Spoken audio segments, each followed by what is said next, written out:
Here's a quiz. What do the following movies all have in common? Here they are.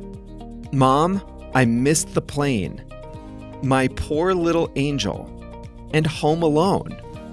The answer is coming up. Hi everyone, it's Jeff, and this is Plain English for Monday, June 2nd, 2025. Great to have you with us. Thanks for making Plain English part of your English learning plan.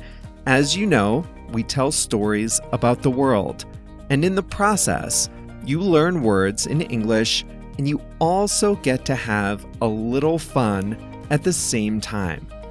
So what do you think? Mom, I Missed the Plane, My Poor Little Angel, and Home Alone. What do these three movies have in common? The answer? They're all the same movie. Those were the French, Spanish, and English titles. And here's a bonus. The Chinese title was Little Devil Takes Charge at Home. I think I like that one the best. So why are movie and book titles so different from place to place? And who decides what a movie is called in different languages? That's today's story. This is episode number 780 of Plain English, so the full episode is available at plainenglish.com/780. Before we start today's story, I'd just like to remind you that the podcast is just one part of how we can help you upgrade your English skills. At plainenglish.com, you can make faster progress with active learning strategies. You can take quizzes, do activities, listen to the fast version of the audio, watch video workshops, practice what you learn, and even join a live call with JR and me. It's all about helping you build your skills to become a better, more confident English speaker. Sound good? Go to plainenglish.com to start your free 14-day trial today. Now, let's jump into today's story.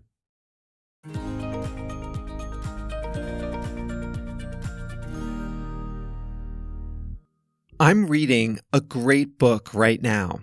It's called A Bad Name. Actually, wait. It's called The Story of a New Name. Hang on, that's not right. You might know it as The Story of a New Last Name. Whatever you call it, it's the second book in a series by Elena Ferrante. The Italian title, the original, can be translated directly as The Story of a New Last Name. That's about the same as the titles in French, Portuguese, German, Japanese, Chinese, and Russian. Of all the languages I looked at, only one translated it differently: Spanish, which is the version I'm reading. The Spanish title translates to A Bad Name. And the irony is, of all those languages, Spanish is the most similar to Italian. That doesn't seem to make sense. The closest language is the one with the most different title translation. Movie and book titles can be confusing, as anyone who speaks a second language can tell you. And once in a while, you'll see a case, like my Elena Ferrante book, that's really confusing. What's going on here? To make sense of it all, we need to look at how the business works. Let's start with books. The original publisher of a book sells the rights to foreign language publishers. Sometimes those are subsidiaries of the original publisher. Other times, they're entirely different companies.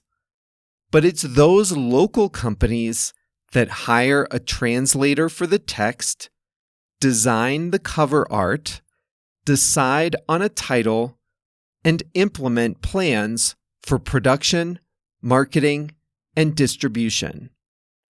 So when a book lands in a new language, a new company takes over the whole production, including the title. That means there's no central figure making sure that a book's title is consistent across all the world's languages. And in fact, the process is called localization because it's about so much more than just translation. And that makes sense because while publishing is a great vehicle for distributing the art of literature, it is, above all, a business. And the local publishers use their creative and business expertise to pick the title that will sell the best in their local markets. In the case of my book, the Spanish publisher, Lumen, decided to take a little more creative license with the title than, say, the Russian or Japanese publishers did. And they had every right to do that because they own the rights to the Spanish version of the book. Movies work the same way. When a movie is released in a new country and in a new language, the movie goes to a local distributor. The local distributor is the one who gets the movie into the theaters, creates the trailers, does the subtitling and dubbing, and produces the posters and other marketing collateral. So we know that with both books and movies, local companies are in charge of the titles in foreign languages. But how do they decide on a title? This is a big decision, and there are a few potential strategies. The first is almost not a strategy at all, which is to just keep the English title. Titanic is a great example. It's one word, it's a proper noun, and it's widely understood in other languages. Avatar, Skyfall, and Oppenheimer are all movie titles that were not translated at all. But if you are going to translate, the safest option is to translate the title as literally as possible. Take the first book in the Elena Ferrante series. My Brilliant Friend is the English title, and it hews closely to the Italian. Every other language I looked at came very close to a direct translation. This is a good option for titles with simple words and universal concepts. The Lion King, The Godfather, and Pirates of the Caribbean got literal direct translations in multiple languages. As in many parts of life, though, the safest option is not always the best. A lot of thought goes into the original title, how it sounds, how many words are required, how long those words are, how they look on a poster, if there's rhyming, alliteration, or wordplay. Plus, many movie titles include a cultural understanding that would be lost in a direct translation. Home Alone is a great example. In English, it's two words of about the same length, and they blend together very easily. Home Alone. And in the English-speaking world, Home Alone is commonly understood to mean a child left at home without any parents or any type of guardian. So the title is quick, snappy, and powerful. In just 2 short words, it captures the excitement and a little bit of danger that kids feel when their parents are away. But in other languages, a direct translation of Home Alone sounds more like at home by yourself. I don't know about you, but I'm not running to the theater to see that movie. So the local distributors don't just think about what would the original title be in our language. They have to think about what would make people in our country pay to see this movie. That's why in France, the Home Alone title became something like, Mom, I missed the flight.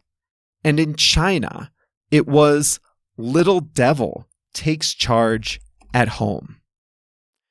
Interestingly, some translations of English movie titles are just different English words. This is common in France.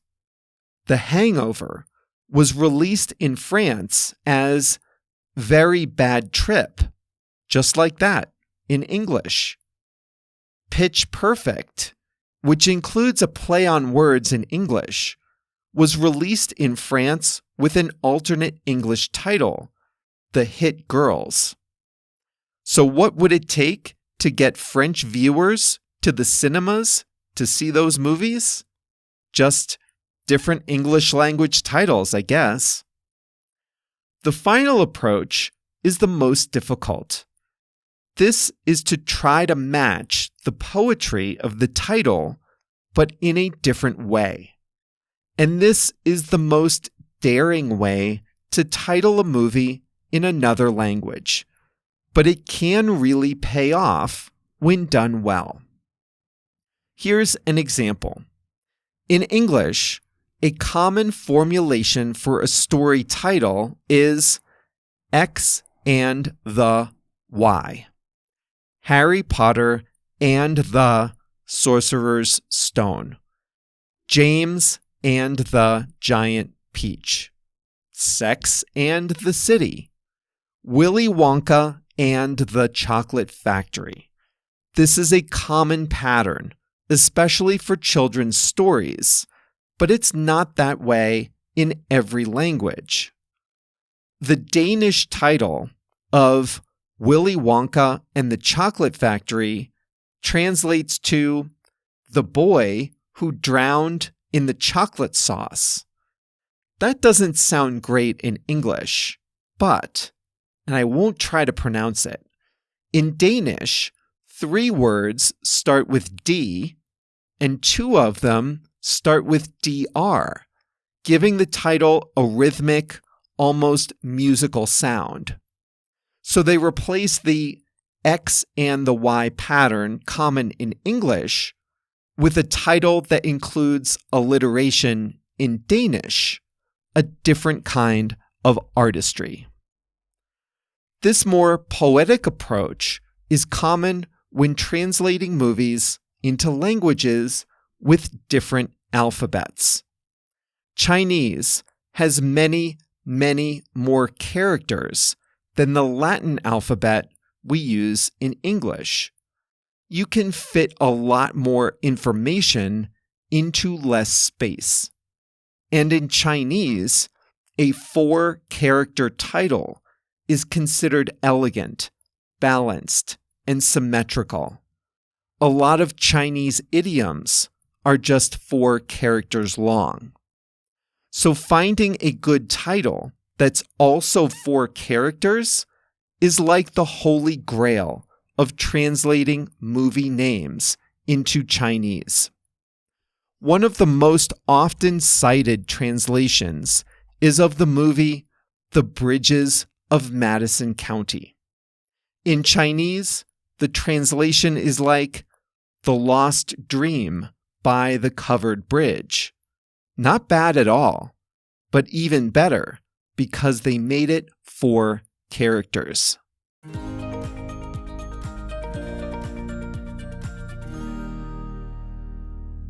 Special thanks to ChatGPT for the assist on this one. There's no way I would have been able to get the English equivalents from all these movies without ChatGPT. And I did spot check them from other sources just to be safe. Also, if you are a book lover, I highly recommend these books that I mentioned at the beginning of the story. They're called the Neapolitan novels in English. 4 books in total, starting with My Brilliant Friend. They are by the Italian writer Elena Ferrante, a pseudonym, by the way. And I love them. I'm in the middle of the second book now in Spanish, and I can't put it down. And a big thanks to JR, who turned me on to them. JR is the producer of Plain English. Now, if you're not a book lover, no worries. There's a 4-part series that you can binge on Max.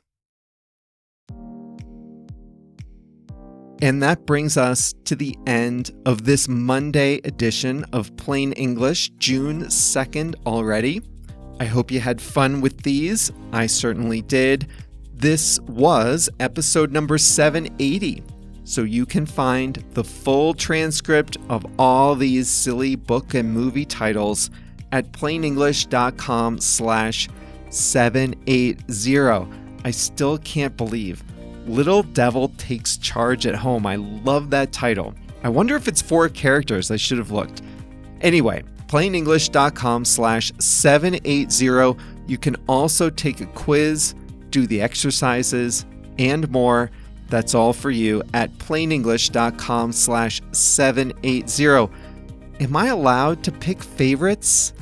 I have had a few least favorite episodes of Plain English. I won't say what they are. But if I'm allowed to pick favorites, I would put this one up near the top. I enjoyed making it, and I hope you enjoyed listening. We'll be back on Thursday when we'll kick off our theme for the month of June. Actually, I know what that one's going to be about, and I think that'll be a good one too. Can't wait. I'll see you then.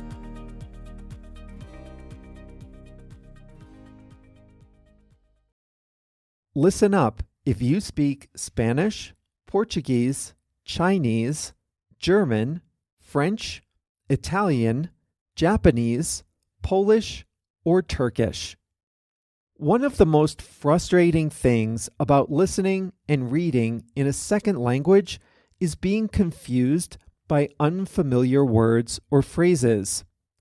When you listen to Plain English, or when you read the transcript, you probably encounter some words you don't know. When that happens, you have a few options. You can stop the audio, go look up the definition, then return to the episode, find your place, and press play again, but that's exhausting. Or you can just skip it and be confused. That's no fun either. But what if you could see the translation of the word into your language instantly without having to stop the audio, without having to look anything up? Well, you can at plainenglish.com. For each episode, we translate about 100 words and phrases from English to 9 languages: Spanish, Portuguese, Chinese, German, French, Italian, Japanese, Polish, and Turkish. And we highlight those words in blue.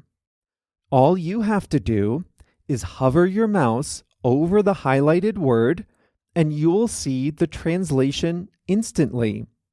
It works great on mobile too. It really makes listening a lot more satisfying, and it's a great way to expand your vocabulary in English. The best way to see these translations is to sign up for a free 14-day trial at plainenglish.com. During your trial, you can read as many transcripts as you like, all with the translations into your language. So sign up for your free trial today at plainenglish.com.